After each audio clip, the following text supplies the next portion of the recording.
Welcome to our first little happy garden update. Thanks to Ken, I was able to get a lot of things planted on Saturday, Mother's Day weekend. I have got a special project that Ken and the boys are doing for me for a combination of Mother's Day and my birthday, and I'll share that with you as we get it going. But my dream for that is a trellis that I can trellis some of my squash and green beans on this year. But I have not got that completed yet or going, but hopefully soon. So this is my first little bed that we got planted.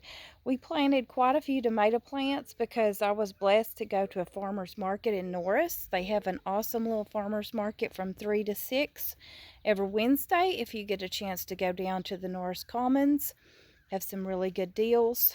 And I happened across a lady that was selling a lot of varieties of tomatoes, and unfortunately, some of them was in flats of 4.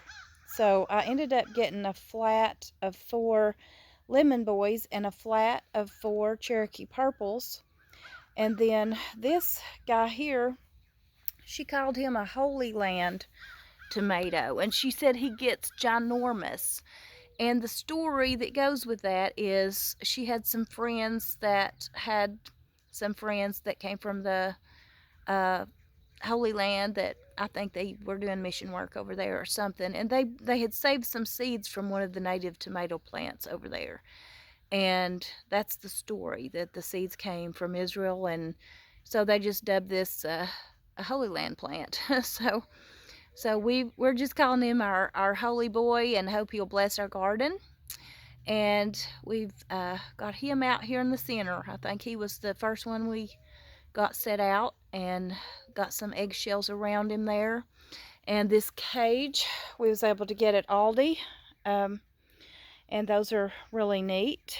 Got some little fun garden friends. We have a volunteer nasturtium that has come up from last year, and I think we have another one behind the bed. Those seeds just fell everywhere last year, and I think we're going to have a lot of volunteers coming up in our bed, so that's a good thing. So we have our one big, we just reserved this bed for him right now. We might plant some other things in there. Uh, we did plant some flowers in here. They're marigolds down in those biodegradable little pots. So we've got a few of those going as well in the corners of our bed, hoping that they will do well. And this little bed over here, we've got some bush beans where we had those last year. They did really good there. We planted a whole row in the back there. We have some marigolds here too, but we're probably going to put maybe some basil and some pepper plants out as well. We've got a couple of grow bags that we're starting of potatoes. We're going to try those. We did sweet potatoes in these last year, and they didn't do really, really good, but they say that regular potatoes, do better in grow bags, and they say that especially in raised beds, potatoes do good. So we did plant a raised bed, and I'll show you that in a minute. We do have a few other totes here that we haven't got anything planted in those yet. I may just actually end up using the dirt out of those and for another project. But we have our big guy again. In here we have some seeds planted of the really abundant cherry tomato we had last year, and we've got some eggshells going in him. This one is another tomato. I'm not sure. That's the small cherry tomatoes. I'm not sure if he will be red or yellow. And this one, I think, is another one of our lemon boy tomatoes. This is a Cherokee purple. Then we brought our little poinsettia back out here for the season. He's still trying to grow from last year. We've got these seeds here started. My dad started these. I took him some seeds to tinker with because he likes to still get his hands in the dirt and see what he can do. He loves to grow things. And so there's 2 butternut squash back there that they're looking pretty good. And He didn't remember. I think these are tomatoes because I took him some pepper seeds and I took him some marigold seeds and tomato seeds, and he got happy and planted those. And so we're not sure exactly yet what kind of plant that might be, but they're doing well. I think those are tomatoes. I think they're our little cherry tomatoes is what they're going to turn out to be. So let's go see what we got on the hill. Okay, in this bed here, we have one of our old front porch screens. We had new windows put in, so we don't even have those windows anymore. These screens fit. So we had these old screens.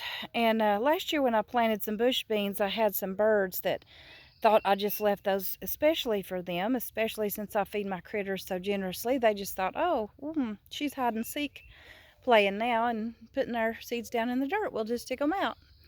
So some of those didn't come up last year. So trying to outsmart the critters and we generously planted bush beans in this bed. Over here, see our little critters we got at Dollar Tree. Those are solar powered and their little eyes light up at night. So I planted potatoes in this bed, and as they start coming up, hopefully, we will keep adding dirt and heal those as we go. But I put the little critters in here in hopes to deter.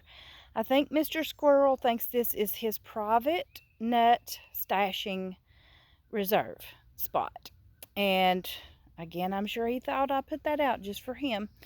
But I'm trying to maybe scare away Mr. Squirrel for the season so that he won't be digging up my potatoes. And another flat of bush beans over here. Like I said, we were tomato blessed, so we set some more tomatoes out in this bed, and we will see how they do. And we did, I think Ken has some marigolds and stuff planted down in here too. Those are really good to plant around your tomatoes. Those are really good companion plants with tomatoes, and they deter away pests you don't want, and they're just really good to put around your tomatoes. So seeing what happens here, maybe put a few extra little small things as these get going, and same in this bed as well. Like I said, we didn't really plan on doing this many tomatoes, and so who knows, we may hopefully get to learn to do some tomato canning this year. We may try different things and see how we can, store those tomatoes. And first and foremost, we want to bless others with the first fruits of our increase. We commit our little garden to the Lord like we did last year. We commit it to the Lord, and we hope to bless others with what crops we have. We'll have more tomatoes than we'll be able to eat. So Cherokee Purples is supposed to be a big dark purple looking tomato. It's supposed to be really sweet. And the lemon boys are supposed to be yellow tomatoes. So we will see. I think the Holy Land tomato is probably a big red one. Then we'll have bunches of cherry tomatoes, hopefully. So here we go again. Tomatoes, tomatoes, and more tomatoes. And we have some little seeds sown in this bucket. A little abundant cherry. I just nicknamed it the abundant cherry tomato last year because it produced so well. Here's a little spot that we have a low spot in our yard, and I'm contemplating either doing a wildflower habitat type little garden here in this spot, or the Three Sisters, which you plant corn and beans and squash, and the squash makes a good ground cover to deter weeds, and the beans climb up the corn. And I'm not expecting to get a big corn crop if I do that, but like I said, we might get a few good ears, and if they don't turn out well, we have critters we feed, so they'll like the corn. But we may do that, like I said, the little pollinator garden there. We shall see. That's a future project in Dreamland. One last little tip here. This is called Captain Jack's neem oil. You can get any brand. I've just heard Captain Jack's is really good, but it will control black spots, powdery mildew, rust, spider mites, aphids, whiteflies, and other insect pests. You can use it on roses, flowers, houseplants, trees, shrubs, fruits, nuts, and vegetables. So it's ready to use as a deterrent, or if you get some disease on your plants, it's good for those kind of things, as you might can see there. If you get any of those things on your plants, squash bugs, last year I wished I had some of this. I really, really had wished. I learned a lesson. I did not have any neem oil. So I suggest you get some. It's on Amazon. You might be able to get it at some of your co-ops or farm stores.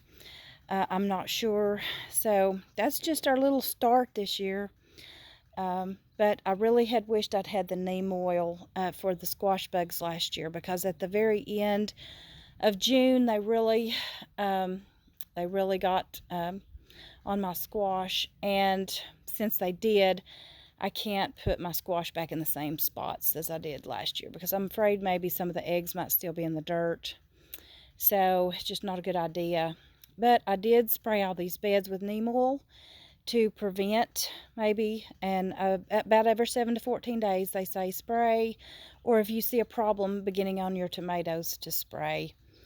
And so what I've been doing today is just adding a few pest deterrents, like the little wind flags, flowers, and the little light up critters that I've put in there, the beds up there to deter the squirrels. And I have went around and cut off some of the lower branches of the tomato plants, just so that they can have good airflow.